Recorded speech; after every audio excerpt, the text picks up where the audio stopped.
I started building this car in 1962 when I finished at the local tech school and started working, and then I had money to build the car.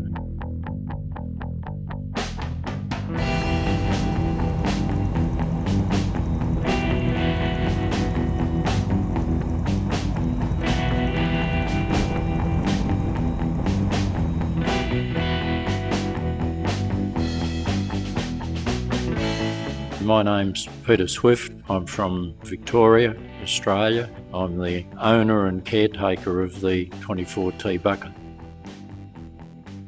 At the time, Eddie was very pro-American, so we were always fascinated by the American cars and all that.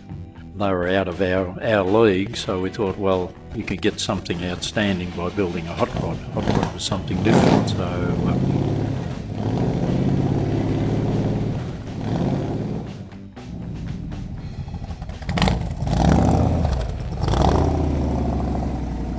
Eddie decided he wanted to build a 32 5-window coupe, and I thought for a long time, and then eventually we managed to get some of the early hot rod magazines, early 60s it was, hot rod magazines, and I saw there was a T-bucket on the cover of 1961 Hot Rod magazine, and a guy called Marty Holman, and I decided that was what I was going to build. We started searching, Eddie started searching for his 32 5-window coupe, which he never ever found, and I started searching for T-model parts. Eventually ended up, we just took parts that we'd found abandoned in the bush, and they all ended up getting stuck together, and a little bit of weld here and a bit of weld there and a bit of a trim here and a bit of a trim there, and that ended up as the body of the T-bucket. Well, we assume that it's a 1924 T-model cowl. The doors are from a 27 T-model Tourer, and the back was made up out of an A-model Tourer back that we cut and chucked to make it fit. We put it all onto a Model A chassis, and originally it was all set up with flathead running gear, but Eddie, I think, spotted an ad in the Melbourne Age, which was the place to go in those days for hot rod stuff, and there was an ad in there for Dodge V8.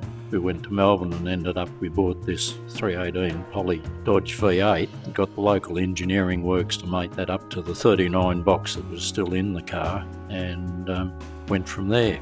The rest of it, diff, gearbox and front axle and all that, was all still early Ford stuff. Didn't have dropped axles in those days, didn't know anything about dropped axles, didn't know anything about seeing chassis, so it's just a straight Model A chassis. A lot of the parts, the manifold and the valve covers, were all ordered from Eddie Thomas' Speed Shop. He ordered them and brought them in from the States, especially for me.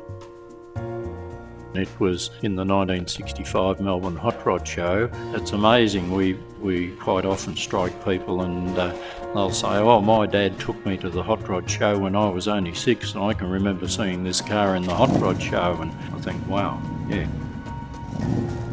My son's more involved with traditional style cars. In fact, he's got a 32 Roadster and was going to have a 440 Chrysler and 727 Auto. I was very thankful when at 18 years of age he decided he was going to build it with a flathead and all the early style stuff. Hot rodding in Australia's really come a long way. It's amazing, there's quite a following for traditional hot rodding, and it seems to be that more and more younger people are interested in the traditional side of the hot rodding.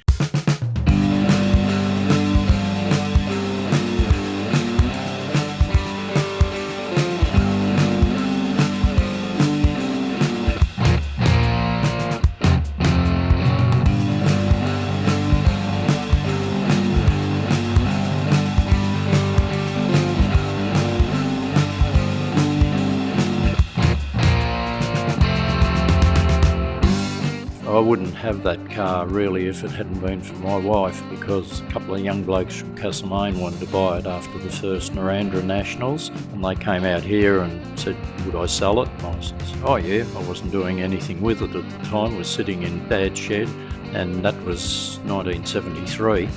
The minute they hadn't even driven out of the yard, and the wife said, don't you dare ever sell it. She said, you won't get much for it, and you'll fritter the money away on the farm and have nothing to show for it, and they'll get it up and running and be driving around town and you wish you never sold it.